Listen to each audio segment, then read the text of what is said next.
Good morning. So today we will be talking about the capacitance of overhead transmission line.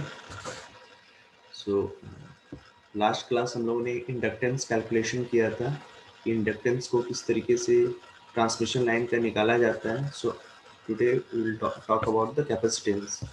So capacitance basically क्या है? दो plate जो separated होगा एक particular distance D से और उसके बीच में डाइलेक्ट्रिक मीडियम होगा. तो ट्रांसमिशन लाइन में इससे पहले भी मैंने डिस्कस किया था कैपेसिटिव इफेक्ट कैसे आता है.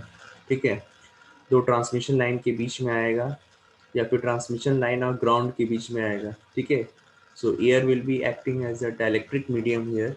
ठीक है, और दो प्लेट है जिसका पोटेंशियल डिफरेंस दोनों का अलग है. तो हम लोग कैलकुलेट करेंगे अब कैपेसिटेंस ट्रांसमिशन लाइन का कहाँ पे होता है. कैपेसिटेंस इसके बारे में मैंने आप लोगों को बता दिया था. सो कैपेसिटेंस क्या है? Q by V, charge stored at conductor. Q क्या है? Charge stored at conductor. And V क्या है? Potential at potential of at a particular point due to particular conductor. So इन दोनों का रेशियो क्या हो जाएगा? कैपेसिटेंस हो जाएगा. सो कैपेसिटेंस को निकालने से पहले इलेक्ट्रिक पोटेंशियल को समझना होगा. बेसिकली इलेक्ट्रिक पोटेंशियल क्या है कि amount of work done in bringing a unit positive charge from infinite to that particular point. मतलब अगर पॉइंट पी पर मुझे इलेक्ट्रिक पोटेंशियल निकालना है तो एक यूनिट पॉजिटिव चार्ज को इनफाइनाइट से अगर हम पी पॉइंट तक लाते हैं तो जितना वर्क डन होगा उसी को बोला जाता है इलेक्ट्रिक पोटेंशियल. तो W इक्वल टू वी हो गया for a unit positive charge. अगर Q अमाउंट ऑफ चार्ज को हम ला रहे हैं तो टोटल वर्क डन क्या हो जाएगा? Q W is equal to Q into V. Q को ही हम I इंटू पी लिखते हैं. ठीक है, और ये V क्या हो गया? एक यूनिट चार्ज का एनर्जी हो गया इनफाइनाइट से पर्टिकुलर डिस्टेंस P में लाने पर. ठीक है, next potential at charge single conductor. Potential due to a single charge conductor. So मान लीजिए एक ये कंडक्टर है, इसमें Q amount of charge flow कर रहा है. ठीक है, सो P पॉइंट पर उसका पोटेंशियल क्या होगा? P पॉइंट पर इस कंडक्टर की वजह से पोटेंशियल क्या होगा? ठीक है, डिस्टेंस x है, x डिस्टेंस से सेपरेटेड है. ठीक है, x डिस्टेंस से सेपरेटेड है. तो इसको निकालने का तरीका है क्या? इलेक्ट्रिक पहले हमें पोटेंशियल के लिए कूलम्स लॉ को यूज करना होगा. कूलम्स लॉ बताता है कि पी पॉइंट पर क्या फोर्स लग रहा है.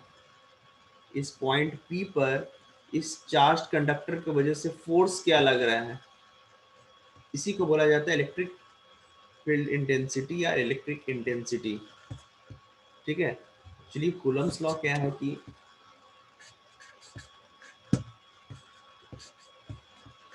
Coulomb's law F is equal to Q by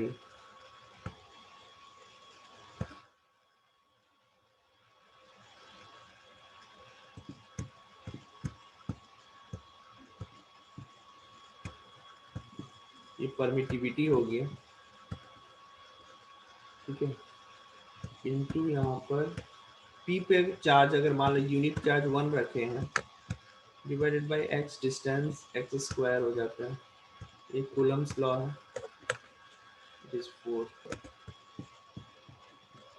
ठीक है, ये हमारा कूलम्स लॉ है. सो कूलम्स लॉ क्या है? Directly proportional to the product of the total both the charge. The P point और ए पॉइंट के बीच में जो फोर्स लगेगा इसका कैलकुलेशन कूलम्स लॉ से आता है. इसी को फील्ड इंटेंसिटी बोल दिया जाता है. फील्ड इंटेंसिटी क्या हो गया? इस चार्ज कंडक्टर के वजह से पी पॉइंट पर कितना फोर्स लग रहा है. पी पे अगर कोई चार्ज बॉडी हम रखेंगे तो इस फोर्स से अट्रैक्ट होगा या रिपेल होगा. ठीक है, अगर लाइक चार्ज है तो रिपेल होगा और या अपोजिट चार्ज है तो अट्रैक्ट होगा. ठीक है, तो पी पॉइंट पर कोई चार्ज बॉडी को रखते हैं तो कितना फोर्स एग्जर्ट होगा इस पी पॉइंट पर उस चार्ज बॉडी पर उसी को फील्ड इंटेंसिटी बोला जाता है। ठीक है, फील्ड इंटेंसिटी किसके वजह से है? इस चार्ज बॉडी की वजह से है। किस पर? इस पर्टिकुलर चार्ज बॉडी पर। तो ये हो गया एग्जैक्टली फोर्स। फोर्स लग रहा है पी पॉइंट पर जो, ठीक है, वो हो गया ये। क्लियर? ऑब्वियसली चार्ज को यहाँ पे पर मीटर लेंथ पर लिया गया है। Q is equal to Coulomb's per metre. ठीक है, और एप्सिलॉन नॉट क्या है? परमिटिविटी ऑफ फ्री स्पेस है। अगर यहाँ पे एयर है तो यहाँ पे रिलेटिव परमिटिविटी से मल्टीप्लाई हो जाएगा। एयर का रिलेटिव परमिटिविटी 1 लेते हैं, कोई मटेरियल है तो उसका रिलेटिव परमिटिविटी से ये मल्टीप्लाई हो जाएगा। Epsilon not will be replaced by epsilon. ठीक है, सो ई बेसिकली क्या हो गया? Field intensity at a distance x from the centre of the conductor.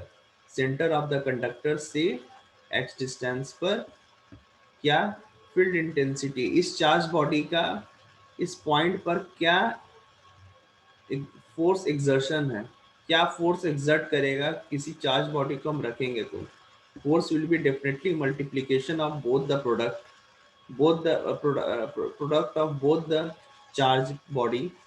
Okay, पर यहाँ पर हमने एक आर्बिट्री पॉइंट P लेकर नेट फोर्स निकालने का कोशिश किया है।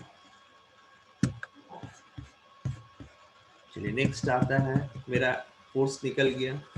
अब फोर्स निकलने के बाद हमको क्या निकालना है? इलेक्ट्रिक पोटेंशियल निकालना है एट पॉइंट P। ठीक है, तो P पर क्या हमने ले लिया कि इनफाइनाइट डिस्टेंस से P पॉइंट पर हम, इनफाइनाइट डिस्टेंस से P पॉइंट पर हम ला रहे हैं तो कितना वर्क डन होगा उसी को पोटेंशियल बोलते हैं। ठीक है, तो यहाँ पे electric potential difference between conductor A and infinite distance in neutral plane. तो इनफाइनाइट डिस्टेंस पर एक न्यूट्रल प्लेन है। ठीक है, वहां से कंडक्ट पॉइंट पी पर लाने पर, पी क्या है? कोई भी आर्बिट्री डिस्टेंस है जो बॉडी से एक्स डिस्टेंस पर है, तो कितना फोर्स एक्सर्ट होगा, कितना वर्क डन होगा? तो work done will be equal to net force into distance. ठीक है, नेट फोर्स इनटू डिस्टेंस। तो नेट फोर्स इतना हो रहा है, डिस्टेंस कितना है? हमने dx डिस्टेंस कवर किया। ठीक है, तो इसका वर्क डन निकल जाएगा। ठीक है, सो ये हमारा है Va equal to force into distance.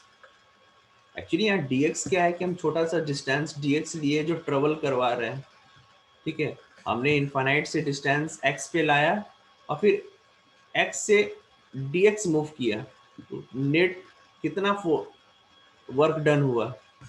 तो डिस्टेंस कवर्ड हम अगर dx करते हैं तो नेट कितना मेरा वर्क डन होगा वो निकल जाएगा। और उसको फिर हम लोग इनफाइनाइट से r डिस्टेंस तक, मैक्सिमम x का रेंज क्या हो सकता है? इनफाइनाइट से लेकर r तक हो सकता है, उसको हम लोग इंटीग्रेट कर देंगे तो टोटल वर्क डन निकल जाएगा। जब हम लोग इनफाइनाइट से डिस्टेंस r तक अगर हम लोग ट्रेवल करवाते हैं तो कितना वर्क डन होगा वो हमारा निकल जाएगा। ठीक है, तो बेसिकली ये क्या है? Work done. ठीक है, मैंने यहाँ भी ऊपर में आपको एक्सप्लेन किया था, बी ए क्या है? Work done. पोटेंशियल, वी क्या है? Potential at a point due to a charge. ठीक है, in bringing a work done in bringing a unit positive charge from infinite to that point. तो बेसिकली ये क्या है? वी हो गया वर्क डन। ठीक है, work done equal to force, ये क्या है? Force into distance. डिस्टेंस हमने dx लिया है। ठीक है, dx स्मॉल डिस्टेंस जो मूव करवा रहे हैं, तो कितना वर्क डन हो रहा है वो निकल जाएगा। तो फिर हम लोग इंटीग्रेट कर देंगे उसको r से इनफाइनाइट तक, क्योंकि हमारा dx का जो रेंज है वो क्या है? इनफाइनाइट से r तक है, तो हमारा टोटल वर्क डन निकल जाएगा। अभी वर्क डन किसके बीच में? इनफाइनाइट से r डिस्टेंस तक कवर करने पे है, तो टोटल वर्क डन हमारा निकल गया कंडक्टर ए की वजह से। अगर मान लीजिए एक से ज्यादा कंडक्टर, जैसे एक केस ले लीजिए, potential at a conductor in a group of charge conductor,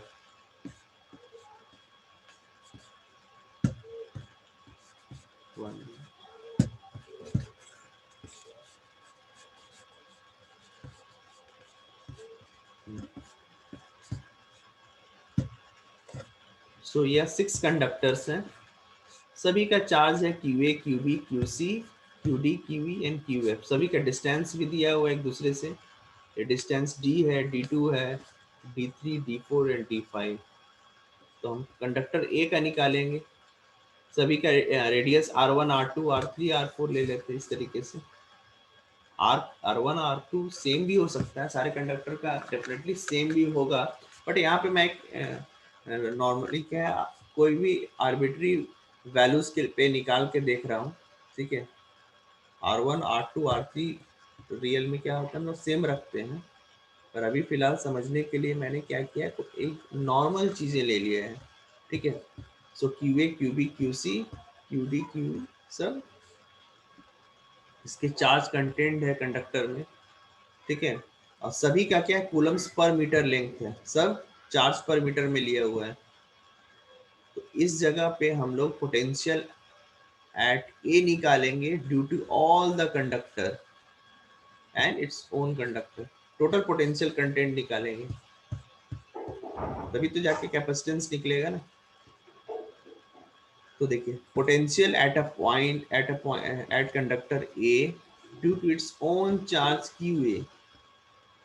so infinite से आर वन डिस्टेंस तक रेंज करवाएंगे हम,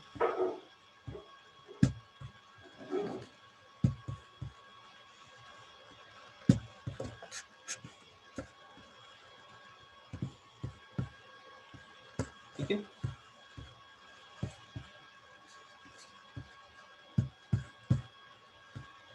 सो क्या है, potential at A due to its own charge Q A, ये वैल्यू निकल जाएगी V A, force into distance Q A by two pi x epsilon not, force हो गया, इंटू डिस्टेंस डी एक्स, और रेंज हम लोग कर दिए आर वन से इनफाइनाइट तक। तो potential at A due to its own charge Q A निकल गया, but B C D E F में भी तो चार्ज फ्लो कर रहा है ना, तो उसके वजह से भी तो पोटेंशियल एट ए बनेगा ना, तो उसको निकालना है। Potential at A due to charge Q B, तो फोर्स हो गया क्या, बी पे, ए पर बी का फोर्स बनेगा, है ना, ए कंडक्टर पे बी का फोर्स बनेगा, तो फोर्स कितना बनेगा, फोर्स कितना बनेगा, total Q B by two pi x epsilon naught, ये हो गया फोर्स, बी का force into distance D X, और इंटीग्रेट कर दिया हम लोग डी वन से इनफाइनाइट तक। तो क्या निकल गया, total work done in bringing a unit positive charge from infinite to distance D one, to distance to A, infinite से ए पर लाने पर जितना वर्क डन हुआ वो ये निकल गया, ठीक है, क्लियर। इनफाइनाइट से ए पर लाने पे कितना वर्क डन हुआ ये तो निकल गया यहाँ पर, इसमें चार्ज क्यू ए से मल्टीप्लाई चार्ज क्यू ए रहेगा, पर इसमें क्या होगा, चार्ज क्यू बी हो जाएगा। मतलब क्या है कि हम निकाल रहे हैं क्या है, कि इनफाइनाइट डिस्टेंस से पॉइंट कंडक्टर ए पर या पॉइंट ए पर लाने पर कितना वर्क डन होगा, तो क्या होगा, फोर्स, तो फोर्स कौन एग्जर्ट कर रहा है, बी एग्जर्ट कर रहा है, फोर्स इनटू डिस्टेंस, फोर्स हो गया ये, और डिस्टेंस हो गया dx, और रेंज क्या होगा, d1 से इनफाइनाइट तक, है ना, d1 से इनफाइनाइट तक। ये b का हो गया, b के वजह से कंडक्टर a पे पोटेंशियल, a के वजह से कंडक्टर a पे पोटेंशियल तो मैंने यहाँ निकाल लिया, अब b के वजह से कंडक्टर a पे पोटेंशियल क्या होगा वो निकाल लिया मैंने यहाँ। उसी तरीके से c के वजह से कंडक्टर a पे पोटेंशियल क्या होगा, डी के वजह से पोटेंशियल ए पे क्या, कंडक्टर ए पे क्या होगा, ई के वजह से कंडक्टर ए पे क्या होगा, और एफ की वजह से कंडक्टर ए पे क्या होगा, ये सारे हमने कैलकुलेट कर लिया इस तरीके से। ठीक है। ए वी ए बी का मतलब यहाँ पे ध्यान रखिएगा, ये potential at A due to B है, ये पोटेंशियल डिफरेंस बिटवीन ए और बी नहीं है। ठीक है, ये potential at A due to B, ये potential at A due to its own conductor A, ये potential at A due to conductor C, this is the potential at A due to conductor D, this is the potential at A due to conductor E, and this is the potential at A due to conductor F. ठीक है, इस सारा potential को हम लोगों ने add कर लिया इस तरीके से। रेंज को ध्यान रखना है, इसी को फिर फर्दर कैलकुलेट कीजिएगा तो ये आएगा, है ना, ये बाहर निकल गया। dx बाय x का इंटीग्रेशन log x हो जाएगा, नेचुरल log x। ठीक है, नेचुरल log x है यहाँ पे, अब एक्सपोनेंशियल है यहाँ पे, इसी को फिर सिंप्लीफाई कीजिएगा तो ये फॉर्म आएगा, log infinite log minus log Q A into log r1। Further simplify करते जाइए, फिर log इंफिनिटी को कॉमन ले लिए, Q A plus Q B plus Q C plus Q D plus Q N plus Q F common आ गया। For a balance system Q A plus Q B plus Q C plus Q D सारा zero होता है, तो log infinite से multiply कीजिएगा, zero से zero हो गया। अब इधर क्या किया, माइनस को अंदर ले लिया और 1/r1 ले लिए, उसी तरीके से माइनस को अंदर ले लिए, 1/d1 ले लिए, log 1/d1, है ना, इसको माइनस को अंदर में करके इस तरह से कन्वर्ट कर दिए, तो फाइनल मेरा वी ए का वैल्यू क्या निकल गया, ये potential at A due to all the conductor है। ठीक है, potential at A due to all conductor. उसी तरीके से हम बाकी कंडक्टर का भी निकाल लेंगे, B C D E F का। ठीक है, ये तरीका है आपका पोटेंशियल निकालने का। अब इसी चीज को हम लोग यूज करेंगे capacitance of a single phase 2 wire system का निकालने के लिए। ठीक है, तो देखिए capacitance of a single phase 2 wire transmission line का, दो कंडक्टर ले लिए, एक इनकमिंग है एक रिटर्निंग है, तो क्यू ए हो गया, इधर क्यू बी हो गया, तो Q A plus Q B zero होगा फॉर अ बैलेंस सिस्टम, और Q A equal to minus Q B equal to Q. तो दो कंडक्टर है, दोनों का रेडियस r है और d डिस्टेंस से सेपरेटेड है, ये सिंगल फेज सिस्टम का केस है, और दोनों में चार्ज फ्लो कर रहा है क्यू ए और Q B. Definitely Q A और क्यू बी क्या होगा, इक्वल होगा बट अपोजिट चार्ज होगा, एक इनकमिंग होगा दूसरा आउटगोइंग होगा, है ना, एक एंटर कर रहा है करंट, दूसरा रिटर्न कर रहा है current.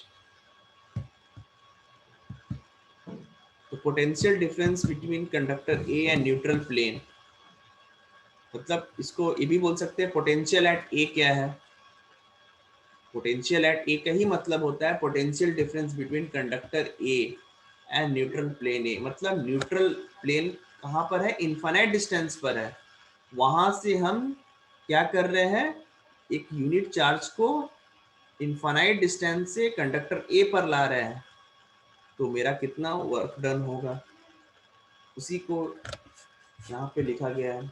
This is the potential at A, this is due to its own conductor, this is due to conductor B, इसलिए यहाँ पे r से इनफाइनाइट लिए है, यहाँ पे d से इनफाइनाइट लिए है।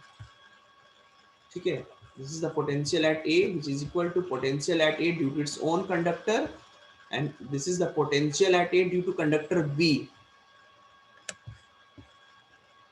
qa equal to Q B है, इक्वल टू माइनस है, इसलिए माइनस इधर आ गया, क्यू को कॉमन लेके बाहर निकाल लिए, dx बाई एक्स का इंटीग्रेशन log इन्फिनिटी हो जाएगा, log x होगा, उसको फिर लिमिट्स को अंदर पुट करेंगे तो log infinity minus log r हो जाएगा, इधर minus log infinity plus log d, simplify किया हूँ मैंने, इसी को log infinity cancel out, log d by log r हो गया। तो ये बन गया मेरा expression potential at A due to its own conductor and due to conductor B. So this is the potential, net potential at A, जिसको हम लोग बोल सकते हैं potential difference between conductor A and neutral plane.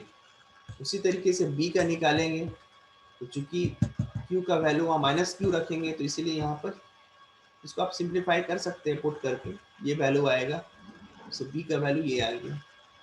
अब हमको potential difference between A and B निकालना है, मतलब ए और बी के बीच में मूवमेंट करेंगे चार्ज बॉडी को, तब कितना एनर्जी खर्च होगा। तो ए पर है मान लीजिए, और हम लोग बी पे मूव करवाए, या बी पर है हम लोग ए पे मूव करवाए, तो V A minus V B हो जाएगा, है ना।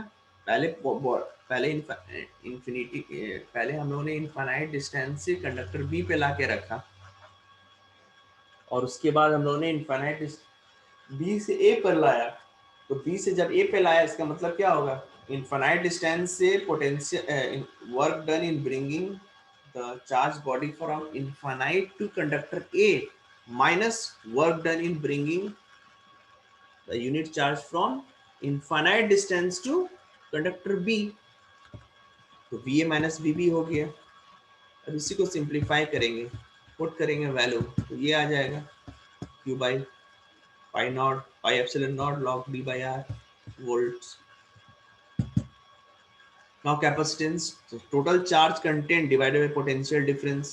So total net charge कितना content है, total q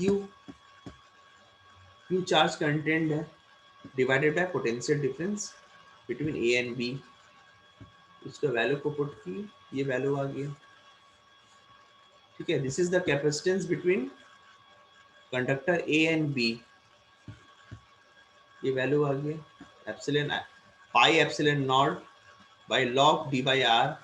आर क्या है, रेडियस हो गया कंडक्टर का, डी क्या हुआ, दोनों कंडक्टर के बीच का डिस्टेंस, और जिस जगह पे ये सेटअप रखा हुआ है उसके मटेरियल पे भी डिपेंड करेगा, उसके मीडियम पे भी डिपेंड करेगा। तो यहाँ पे फ्री स्पेस है तो एप्सिलॉन नॉट लिखा हूँ मैं। अगर यहाँ पे कोई पर्टिकुलर मीडियम होगा तो ये उसके रिलेटिव परमिटिविटी से एप्सिलॉन आर से मल्टीप्लाई हो जाएगा। नाउ कैपेसिटेंस टू न्यूट्रल, अब देखिए ए और बी है ना, बीच में मैं कोई न्यूट्रल पॉइंट ले लिया जिसकी पोटेंशियल 0 है, और ये न्यूट्रल पॉइंट कहाँ पर है, इनफाइनाइट डिस्टेंस पर है।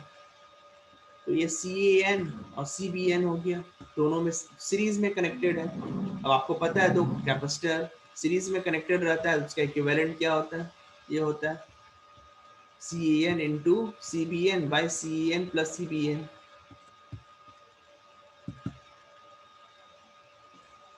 ठीक है, देखिए इससे मल्टीप्लाई करके मैंने ये रिलेशन निकाल लिया। अब ये जो इक्वेशन है ओनली वैलिड रहेगा सॉलिड राउंड कंडक्टर के लिए, ये सॉलिड राउंड कंडक्टर के लिए ही सिर्फ वैलिड रहेगा, ये चीज ध्यान में रखना है आपको, ठीक है। सो this is all about capacitance of a single phase two wire system. Next class हम लोग capacitance of a three phase system देखेंगे, जो हमारा मेन मोटो है थ्री फेज सिस्टम का निकालने का, ठीक है। So thank you.